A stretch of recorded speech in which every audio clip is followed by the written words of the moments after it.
Happy New Year. Welcome to the new world. My name is Don Pravda, and welcome to the Twist News. Okay, I'm sorry. I lost it at your intro. Okay, so what are we talking about tonight? I figure we're going to talk about Donald Trump. You may have heard about this guy with the name T-R-U-M-P. He is in president, or some people are calling him the king. And he has a very, very big agenda to change America. He feels he's been mandated to make this change, and he has the political clout to do it. So what you'll be seeing is a lot of people are going to be moved away. They're not going to be in the same place anymore. They're going to be arrested and deported.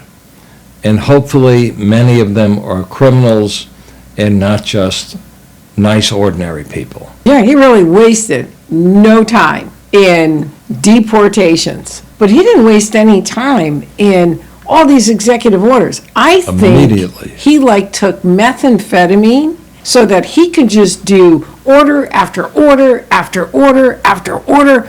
He broke records at the number of executive orders. I didn't even think it was humanly possible, Don, for somebody to do that many executive orders. The guy is just amazing. He had to be high on methamphetamine to get that many done. Or maybe Mr. Trump was born on fire. He's a doer. Mm-hmm. And as I've said for many years, I have worked for him. Nothing gets in Mr. Trump's way, and he's proving it now. And we're seeing an entire bevy of candidates being vetted for the cabinet positions, and most of them are quite eminent and surely seem to be qualified. Inevitably, I'm sure a few will not make it to the promised land. But I'm still on all the executive orders and all the decisions, literally overnight. But one that has me a little bit concerned is telling the Fed, well, this is not an executive order, but it's one of his things. Is telling the Feds that they need to lower interest rates when the Feds just came out and didn't think it would be a good idea to lower the rates. So that's a little bit concerning. What's your 2 cents there, Donnie? Well, there's a methodology to it. I think he planned this in advance. He intended to lower the rates, shake up the economy. He has some very broad strokes he wishes to accomplish early. And in fact, let's root for him. Let's hope he succeeds in having a better nation, a stronger nation. Howard Lutnick, who is now going to be his Commerce Secretary, promised he would bring together 1,600 leading businessmen. He said we'd bring together the greatest minds in this country to make America more prosperous and dynamic, and I think they can do it. There's some other issues going on, though, in that he's coming out, he's wanting the companies in America, and you've got Europe saying that these are protectionist policies. But you know what? Europe's got mud on its own face, but we won't talk about that. But basically, it's every empire now for itself, the U.S. empire, and that's one of the things that Donald Trump is now doing, is looking out for what's in the best interest of the United States. I do like the idea that he is putting a stop on all foreign aid, and he wants to look that over before any money is given. I mean, they were giving out money to countries like drunken sailors, monies that didn't even make sense to be given. Not forwarding money to World Health Organization. He wants to recalibrate, try and understand the relationship between America and that organization. Notably, on a side note, it was kind of amusing that Mr. Biden, his last 15 minutes in office, and Trump is speaking, and while this is happening, President Biden was pardoning his entire family, and notably pardoning Liz Cheney, pardoning Adam Schiff, and the big one, Dr. Anthony Fauci. Now that's got some shockwaves across America. Yeah, definitely. And I noted that as well. Him pardoning his family? Like what? Like his son? And I noticed, I'm sure, Senator Rand Paul was expecting to go after him and possibly indict him. That won't happen. Pardoned. Pardoned. Pardoned. Don't worry, Liz. Nothing's going to happen to you, and you can go back to Wyoming. Panama Canal. He wants it back. Talking about Mr. Trump. Yeah, that's like mind-blowing. Yeah. I think in the last 4 years, he sat really thinking this out. And he was thinking, wow, if we get that Panama Canal back, we should get that back. Why do we give that away to begin with? So he throws that on the table. Under very negative terms. And he's on the warpath. I think we could agree. He means business. Another story to watch, I thought it was interesting. Mr. Trump wants all documents released concerning the President John Fitzgerald Kennedy assassination. He just wants it released and known, finally. His new pick for as Secretary of Human Come on down, you can get it. Well, you can get it. Go ahead. His nominee for the cabinet, Robert F. Kennedy Jr., is also for this idea, announced he thinks it's a fine time that this is actually going to happen. And let's watch Mr. Kennedy very carefully. Can he change some food items? Can he change America's outlook, make America healthier, leaner, more exercise, fitter, get rid of some very nasty ingredients in foods that don't appear in Europe or Canada?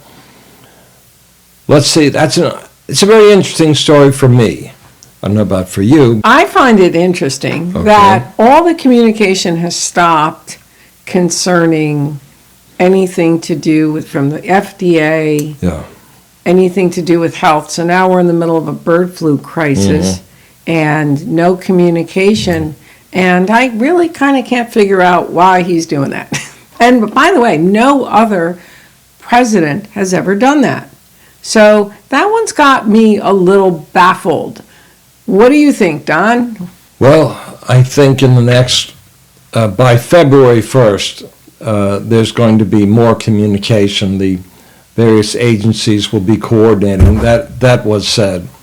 And we'll have a lot more information from a variety of agencies, including FDA, starting on that day of the month. To see what this all means? Yes. Okay. And apparently Marco Rubio is confirmed, so he's up and running, Secretary of Defense. And there's a lot of friendships, a lot of political capital that's being outlaid. People are going for it now. And Washington is one dynamic place now. More or less the West Palm Beach, Mar-a-Lago White House has been shut down, and it's Washington time.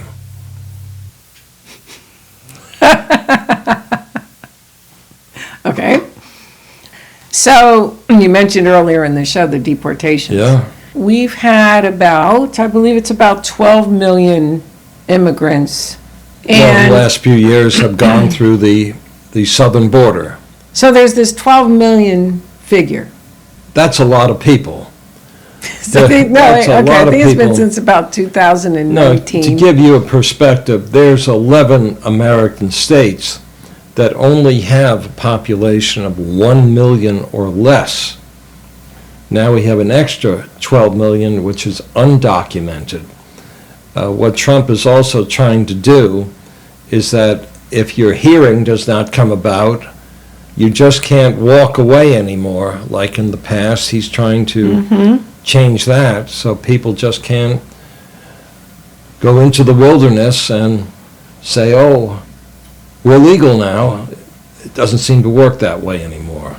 But if you take that 12 million and you figure out how much of the social doles they're going to get, and then you take the cost of deporting them, you actually save a lot of money by deporting them. So there's a method to his madness. He's got a good point, because I know that there have been cuts in certain programs because of the illegals taking up so much of the money. I know that the black communities in Harlem, I talked to somebody in Harlem, and I know in Chicago, they're very upset because their people within their communities are being taken from because of the immigrants coming in, and it's hurting their communities, and their communities are already hurt and have been. So now they're getting hurt even further because of this. In Chicago, you had the gangs, black gangs, fighting the Venezuelan, I can't say it. Oh, Don. Venezuelan gangs. Gangs, yes. Thank you. Okay, fighting them because they were so upset that these immigrants or these migrants are robbing their communities. You can't blame them. And don't forget the group from El Salvador, a recent report that things are almost impossible in Queens and Roosevelt Avenue, out of control. Enormous amount of influx of immigrants from El Salvador and countries nearby. It's not like there's a tremendous amount of housing available, and there's been trouble. There's no way of saying it. It's trouble, tense. Storekeepers are furious. And I'm sure these communities were invigorated by new immigrants for many years. But there's concerns about crime, and they're very serious concerns. Well, didn't one set a woman on fire in the subway? It's a horrible story. And just watched her burn? Terrible story. Horrible story. That was unbelievable. Mr. Trump is very certain he can negotiate a peaceful end to the war in Israel, in Gaza, and in the north, Lebanon. He says he can end the war in the Ukraine with Russia. So follow us, watch us, follow the news. And definitely hit the subscribe button, and also catch me on The Hunt for the Antichrist. If you want to hear what these things mean from the biblical perspective, tune in to that channel. This is our 2 cents on news. Anyway, we'll see you next time. And shalom, shalom, shalom, and thank you for watching. Get down.